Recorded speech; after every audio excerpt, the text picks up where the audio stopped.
Okay, are we all ready to get started? Yeah.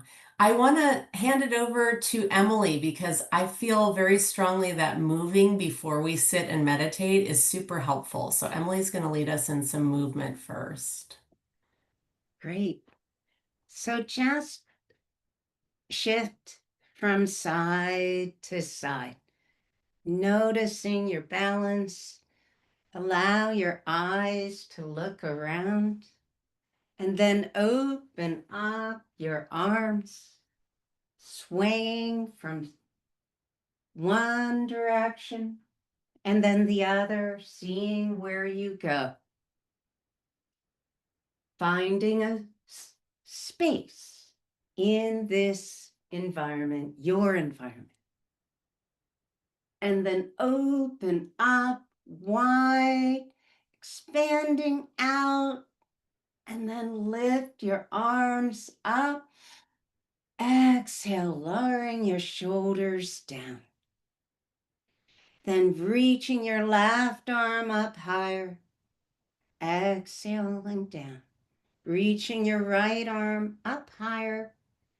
Exhale down. And grasp your left wrist in your right hand and extend over to the right. Exhaling, releasing down, maybe softening the right elbow, the right shoulder. Inhale up, switching over to the other side, extending out.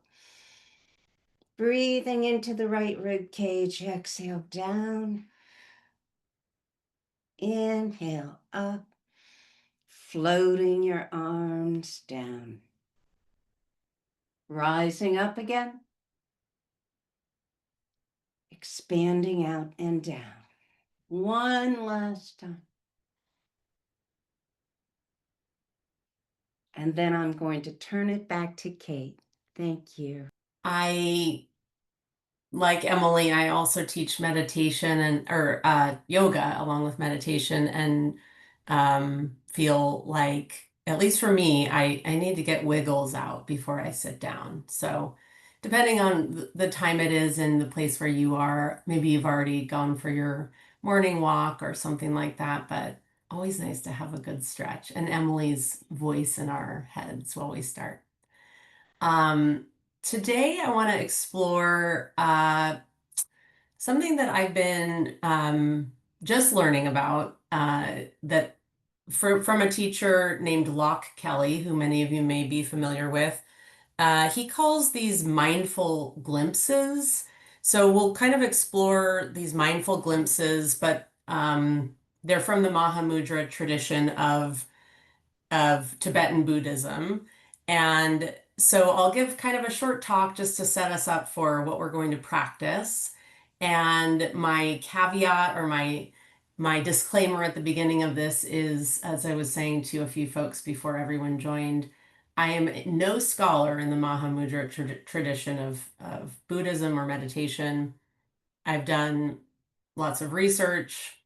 I read the entire Wikipedia article of Mahamudra. It was very confusing.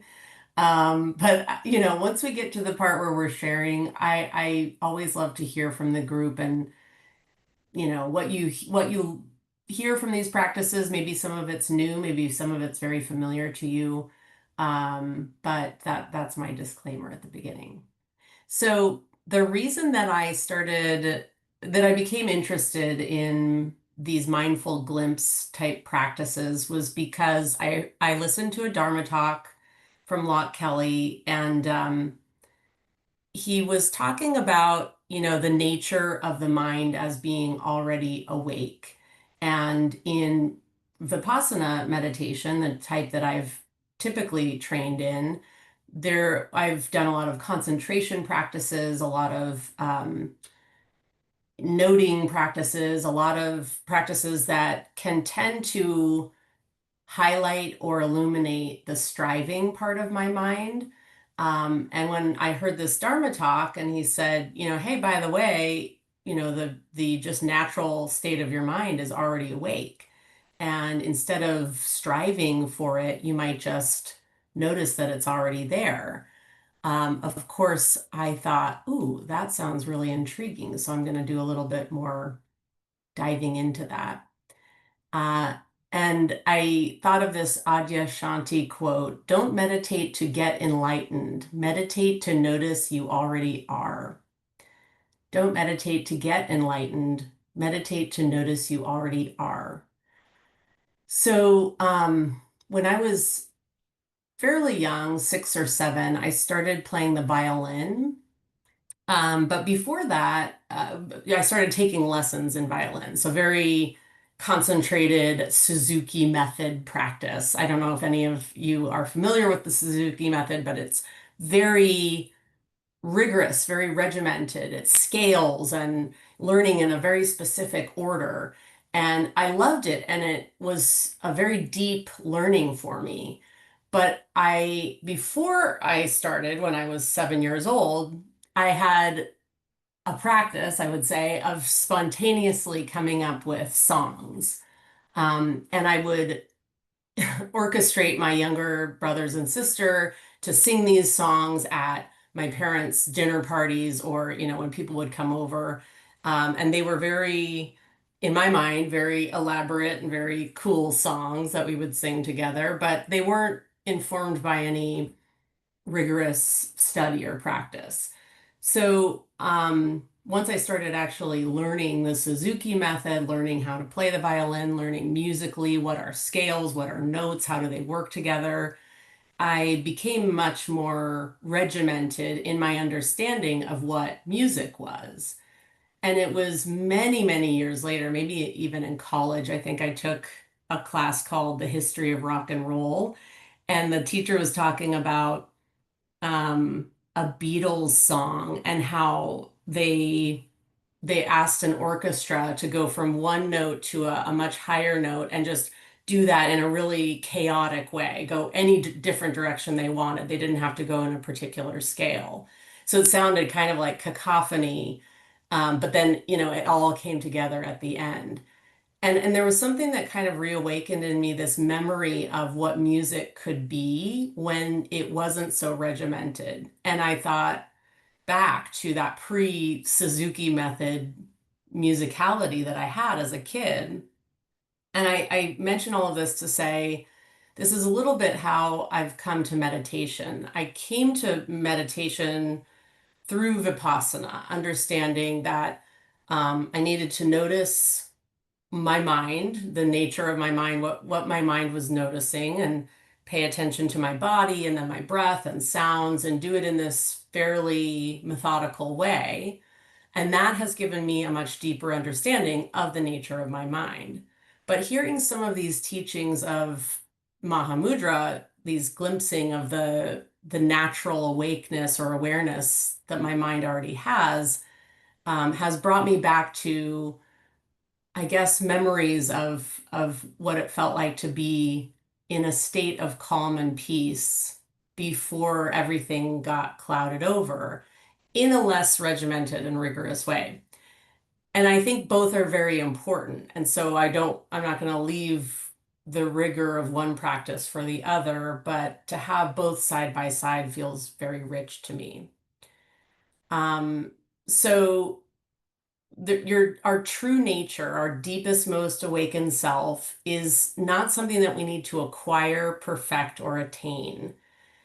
It's something that's already here. And so this invitation today is not to create an awakening, but just to recognize it and to rest in it. Many of you are probably familiar with resting in open awareness, and that's a bit of what we'll practice. Um, so as Locke Kelly calls them their glimpses, and they give us a chance to taste that peace that I think is what brings a lot of us to meditation in the first place.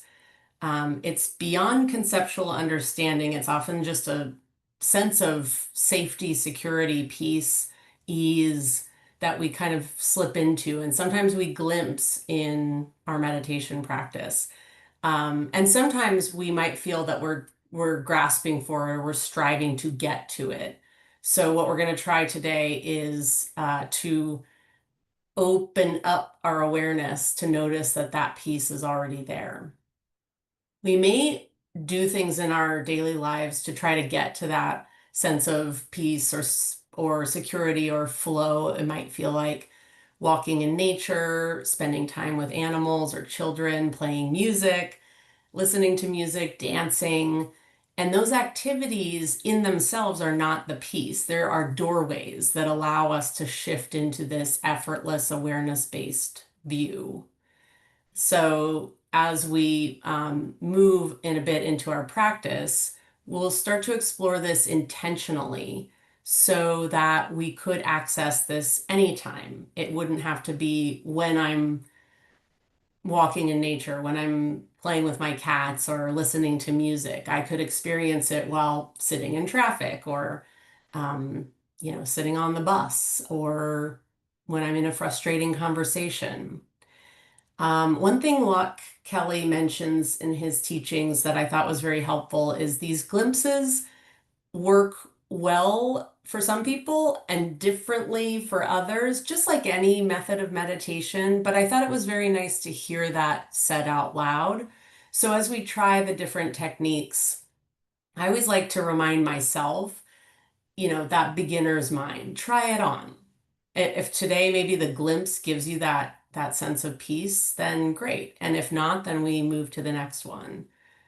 Like I said, these teachings, so Luck himself studied in Sri Lanka and then in Tibet in the Dzogchen and Mahamudra lineages, which again, I'm not a scholar in. So as the more I researched, the more I thought I can only tiptoe into these depths of non-dual awareness and this lineage, but it emphasizes a direct realization of the truth of our existence over conceptual development. Um, so it's what I've noticed, at least in taking in the teachings, they can start to get both very heady and very ethereal because, to put words to some of these concepts is almost impossible. Um, so these traditions have very sophisticated methods in one sense, but then the heart of the message is very simple. This awakeness that's very alert and clear is already available and already within us. It's already available and already within us. We often think of awakening or enlightenment as distant. It's a final reward after decades of silent retreats and discipline and purification. But this particular path is not about adding additional practices. It's about removing the veils. And so that's kind of where I think of that analogy to my music practice. Uh, I added a lot of method and rigor that got me in some capacity just to a much deeper understanding of music, and in another added veils that told me in some way that my original understanding of musicality was wrong or was not sophisticated enough. Tulku Urgyen, who's Locke Kelly's main teacher, said if we looked directly without expectation or strain, we can recognize that the very mind that is aware of this moment is already awake. I'll say that again because I think it's important. If we look directly without expectation or strain, we can recognize that the very mind that is aware of this moment is by its nature already awake. And it's not the chattering voice, not the anxious thoughts. It's the knowing of those thoughts, the clear, open awareness that sees and hears and feels. In Dzogchen, this is called Rigpa, or pure awareness. In Zen, they might say the original face before your parents were born. In Theravada tradition, it aligns with the wisdom born of direct seeing. It's what Alan Wallace calls not something you will find by looking outside, or down the road. It's the one who is already looking. So I mentioned beginner's mind, that humble, curious attitude that doesn't try to grasp or analyze, but just experiences. So we can try that now, and you might just soften the body, and you don't have to close your eyes to start to have plant this question in your mind. Can you notice the part of your mind that is simply aware? Not what it's aware of, but the awareness itself, the knowing of sounds, the openness behind the thoughts.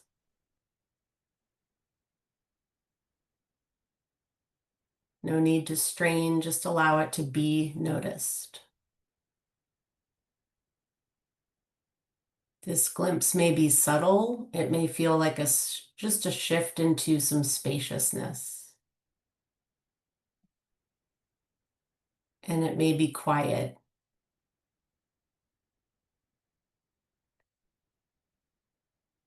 The trick here is you don't need to hold on to anything. You just relax into it. So one more time, can you notice the part of your mind that is simply aware?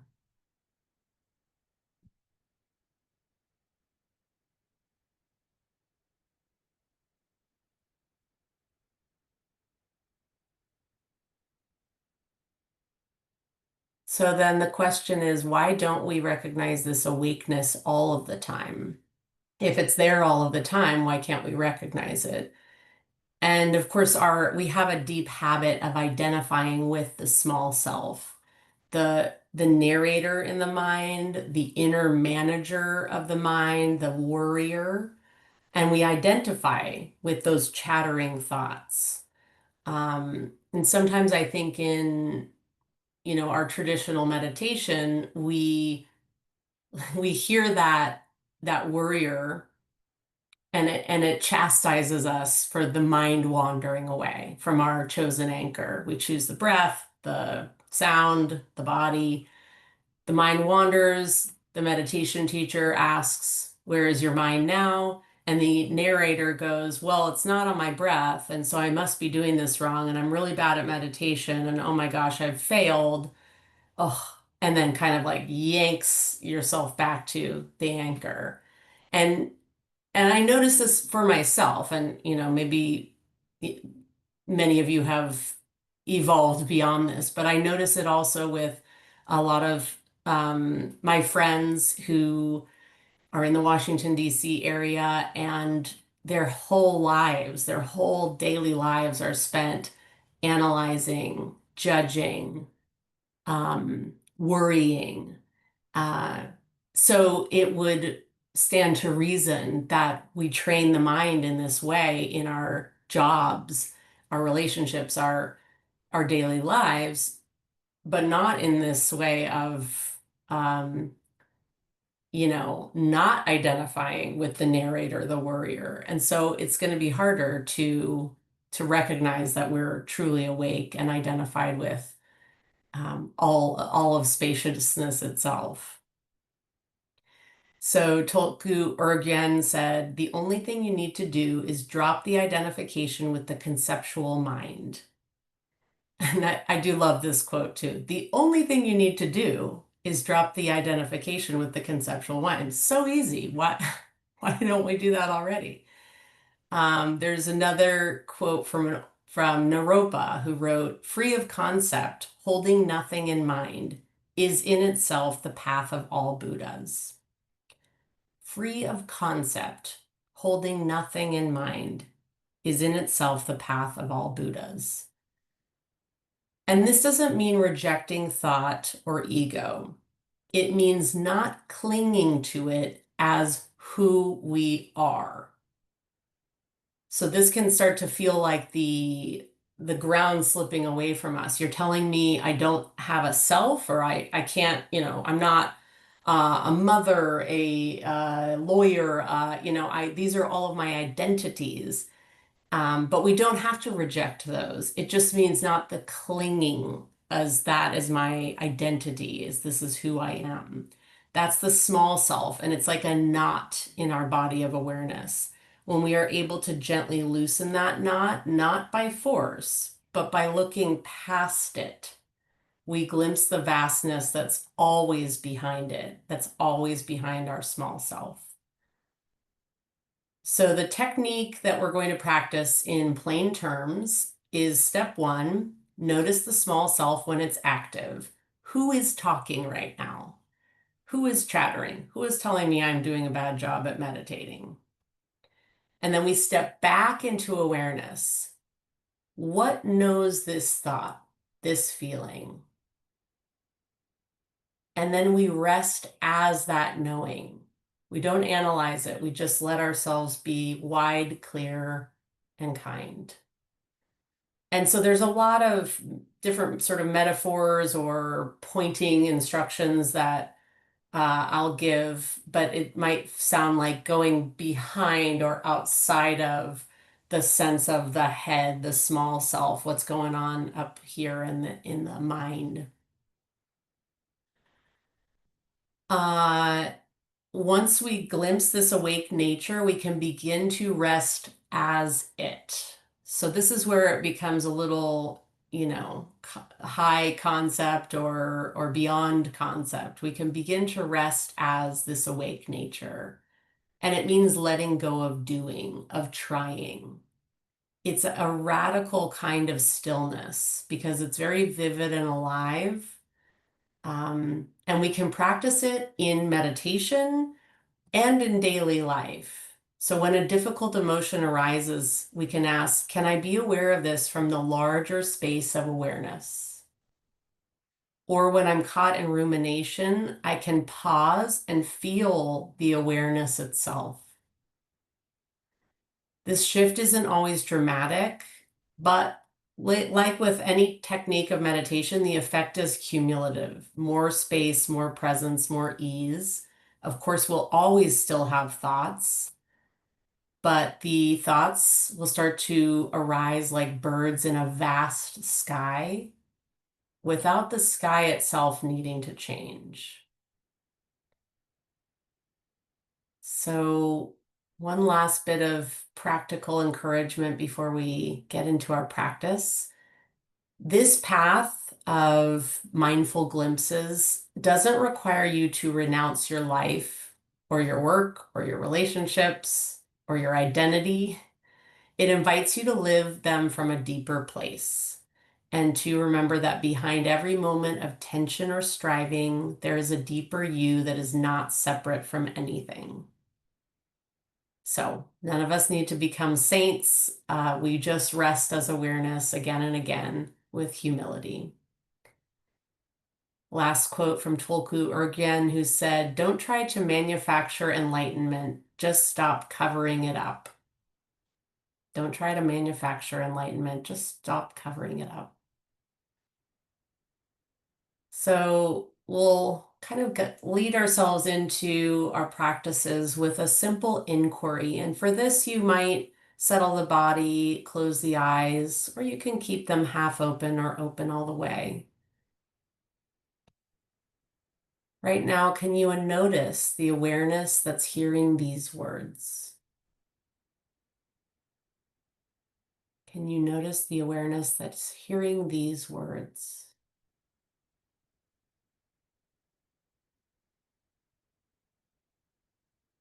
Can you notice the space in which thoughts, sounds, and sensations arise?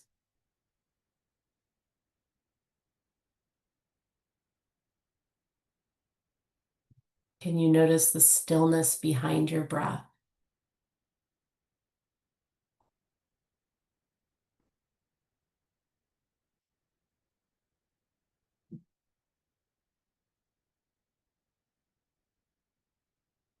And then just rest as that awareness.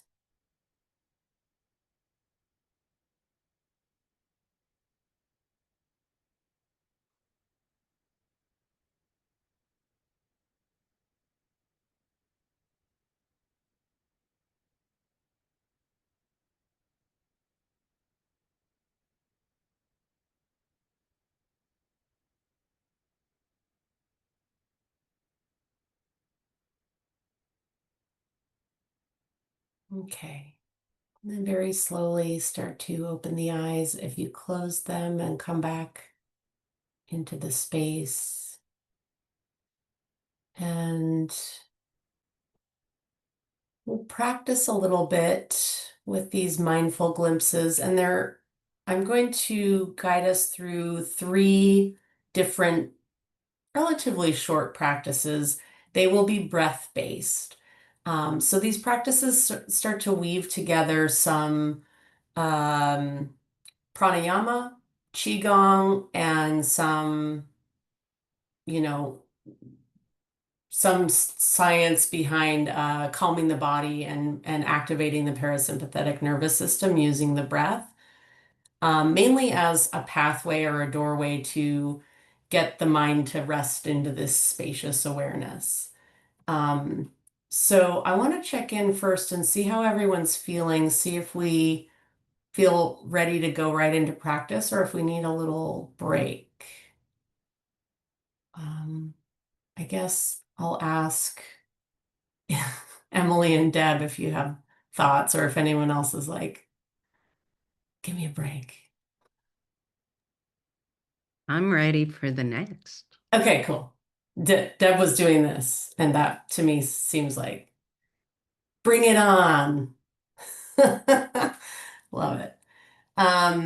So we're going to start by settling the body into a comfortable seat for the seat you would find for your meditation, sitting up tall but not rigid, stacking the spine like a stack of coins, letting the belly be soft. And if you're seated in a chair, your feet are resting flat on the floor. And if you're standing, your knees are gently bent, arms resting gently by your sides. For any of these practices, certainly the first two, you can do them with eyes open or closed. We're going to work with the breath, as I mentioned, but just for the first few moments here, allow your breath to be as natural as possible.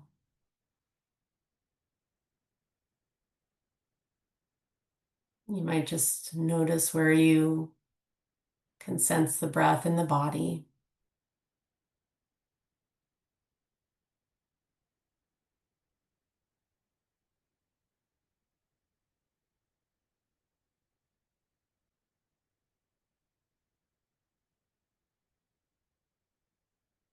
And then start to draw a deeper breath in by breathing first into the belly and then into the rib cage and then into the chest. And opening the mouth to sigh the breath out. Do that again. Breathe in belly, rib cage, chest. Open mouth exhale.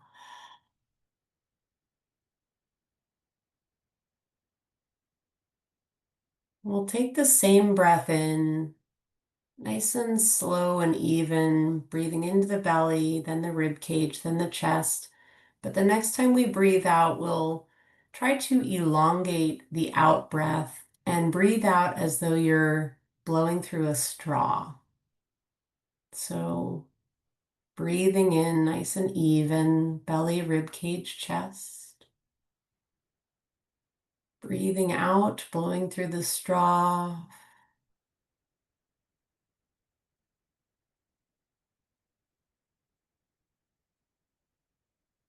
Do that again at your own pace. As you breathe out, just trying to lengthen the out breath so it's a bit longer than your inhale.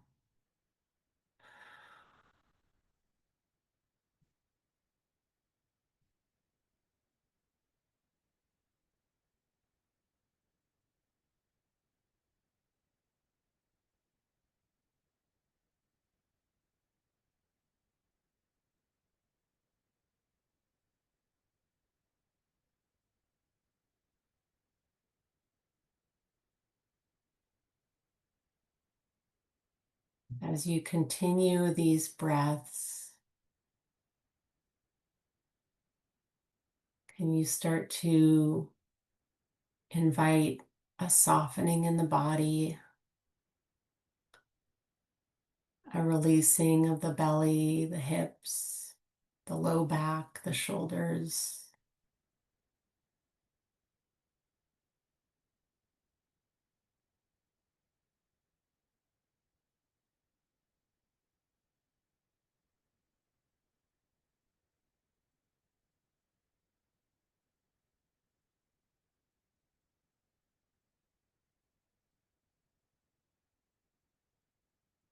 Take 2 more breaths like this.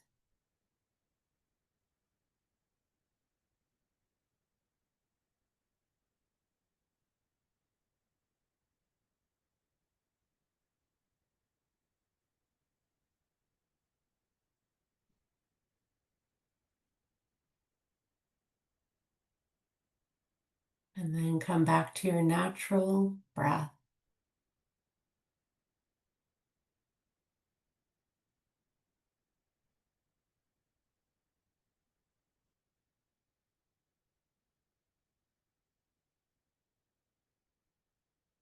Just notice how the body feels right now.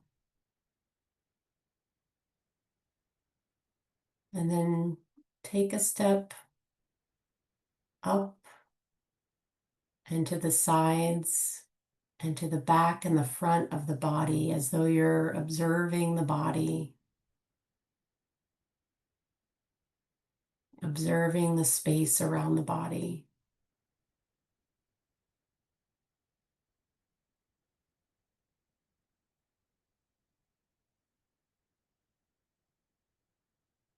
And then starting to become that space.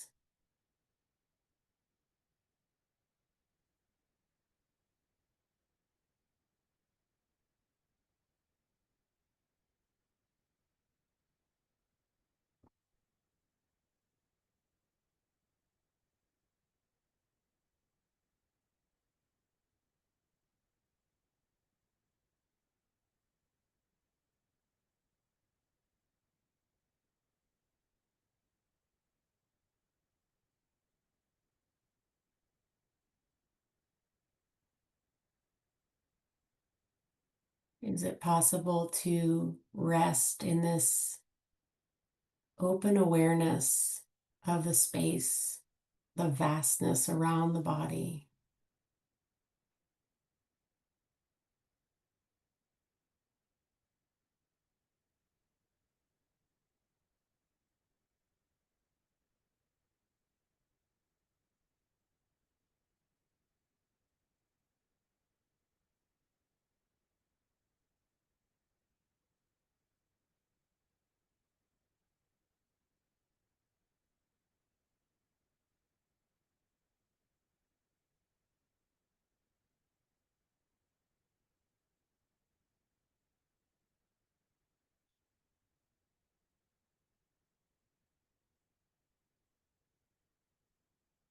And then is it possible to notice sensations in the body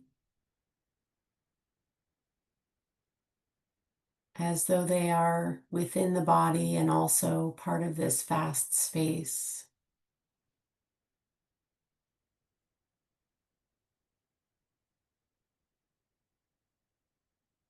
Is it possible to notice the sounds as though they're both external and internal?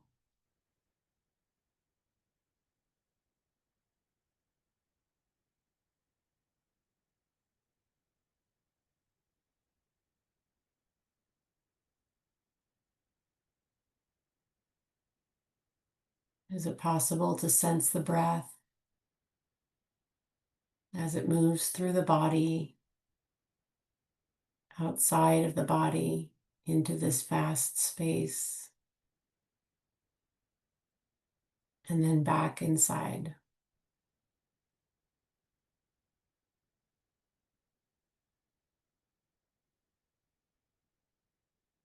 So the lines of self start to become a little blurrier, a little more permeable.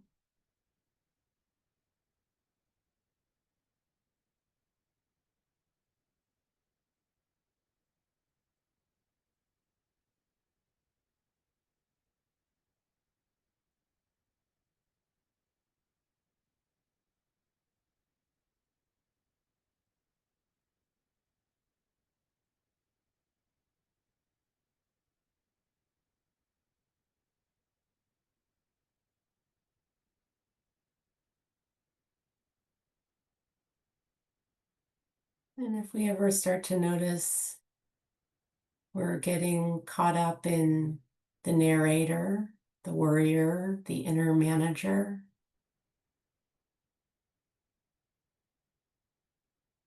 can we simply lift our awareness up above the head, out to the sides, to the front and the back, and ask the question, who is the one who's noticing that voice? Who is that voice? And then who is doing the noticing?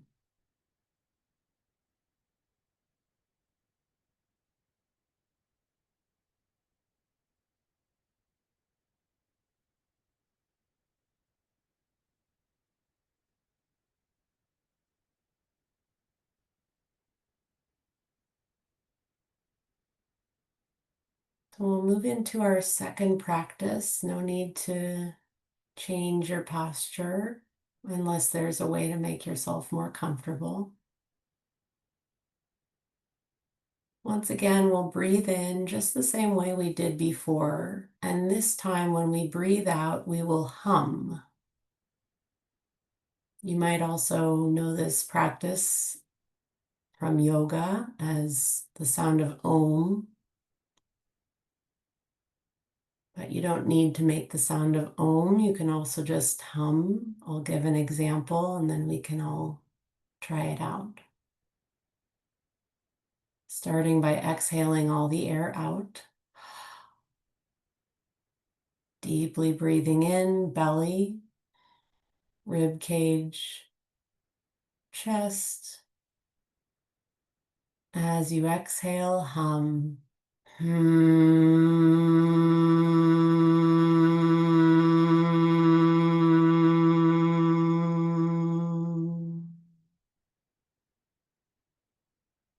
Try that on your own.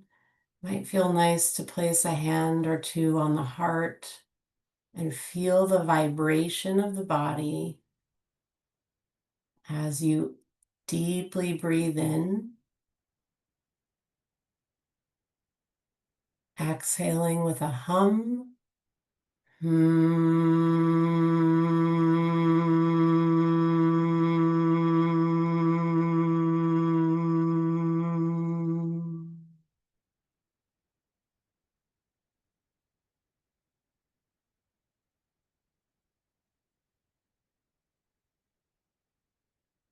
Breathing in, fully filling the body with fresh air.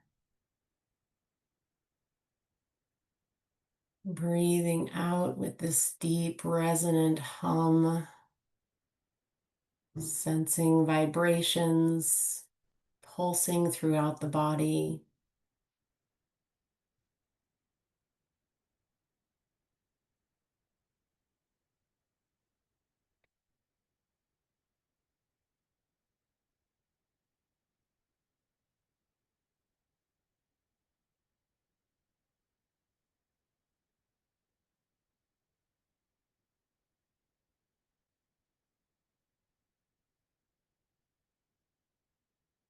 Do this 3 more times.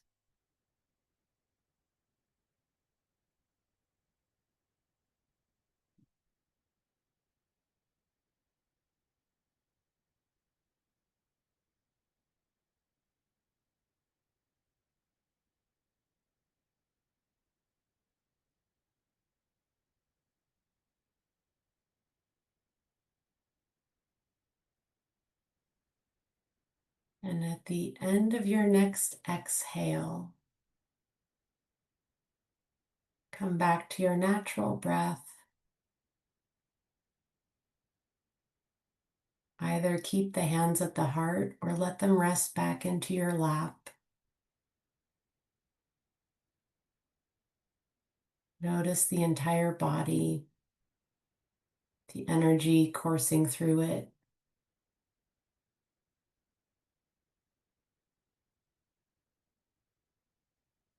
You might start to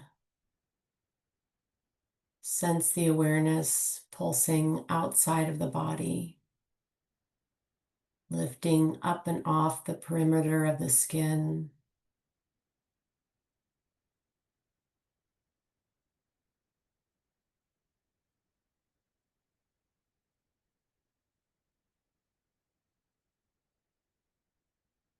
And once again, just resting in this awareness,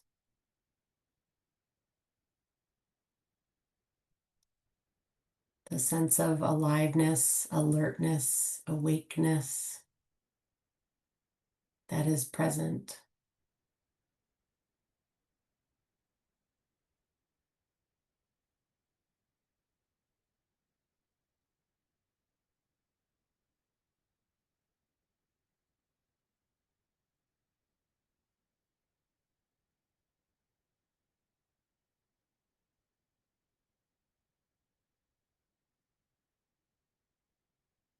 And anytime the mind starts to chatter once again or tries to tell you you're supposed to be doing something, striving or achieving or grasping or clinging,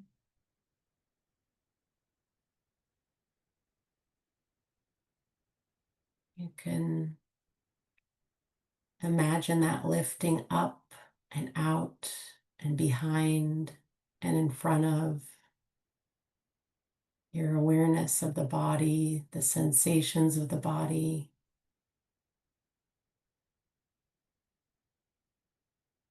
So the awareness starts to meet the vast space around the body. Awareness starts to incorporate the sounds.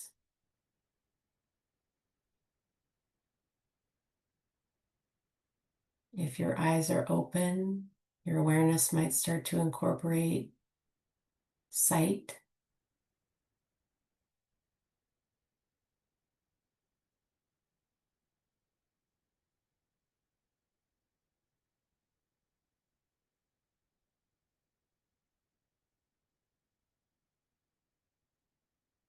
If the mind starts to become particularly talkative, a simple inquiry we can insert would be, what would this experience feel like if there were no problem to solve?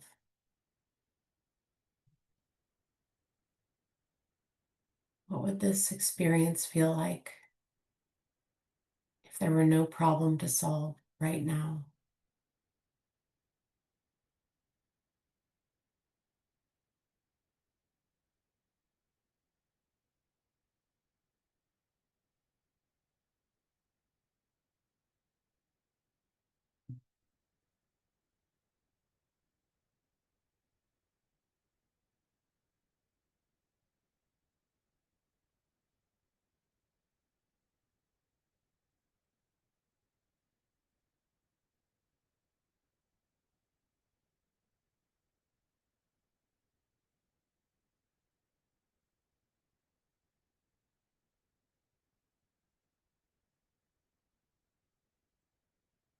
Moving into our third and final glimpse practice.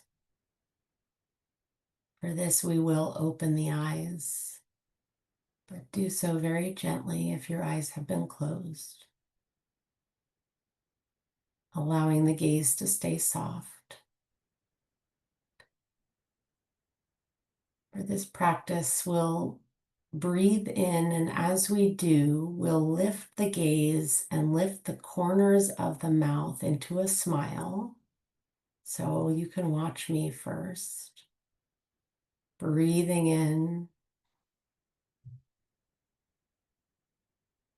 And then sighing out with an audible sigh. So the breath in is that deep belly breath, looking up, smiling up.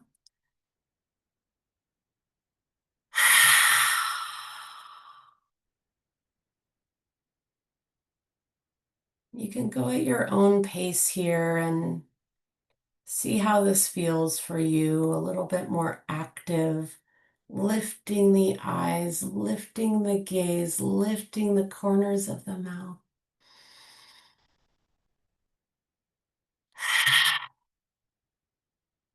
Letting that exhale be a complete release.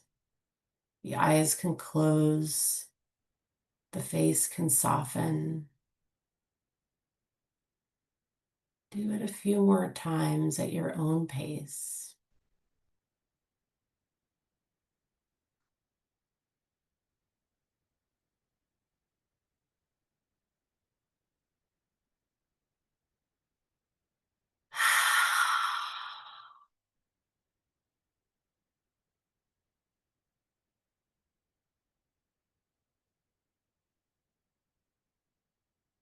After the next exhale, let your body rest.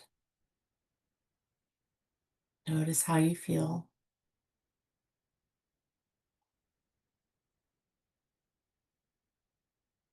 Notice how the mind reacts, especially when we try on something new. Maybe it activates a glimpse or an insight or a reaction or reactivity. Maybe it stirs something in the body, in the mind, in the soul.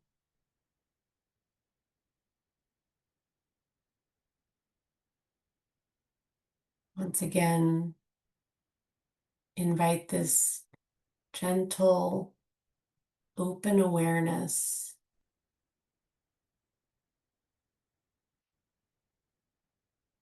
giving yourself complete permission to not have to do anything at all for just the next minute.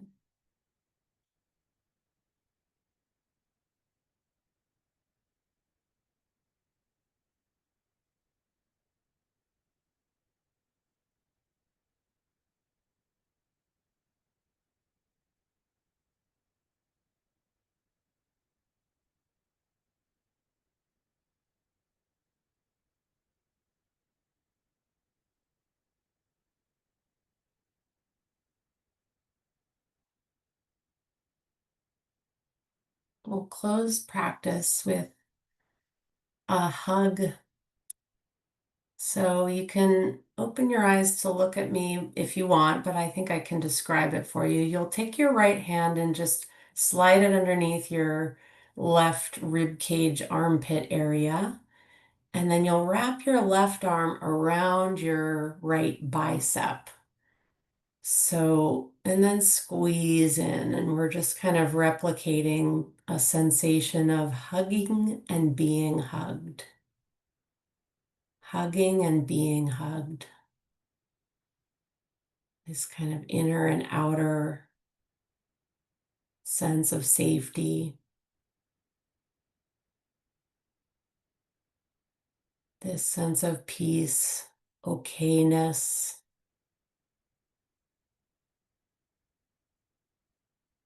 And whatever you like to call it, metta, loving kindness, compassion. You might sense into that as you hug yourself and then take that awareness up and off the body, extending it out into the world, sensing this sense of connectedness with every living being, every cell, every pulsing atom.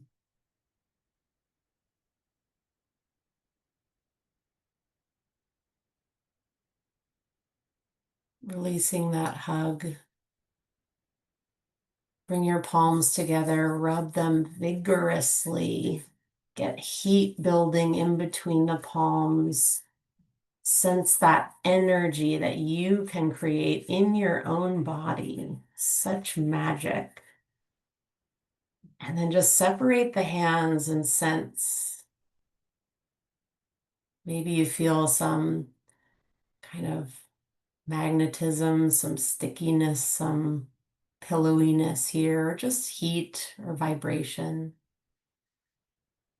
Press palms together, deep bow. Thank you for your practice. Thank you for coming along on the ride with me.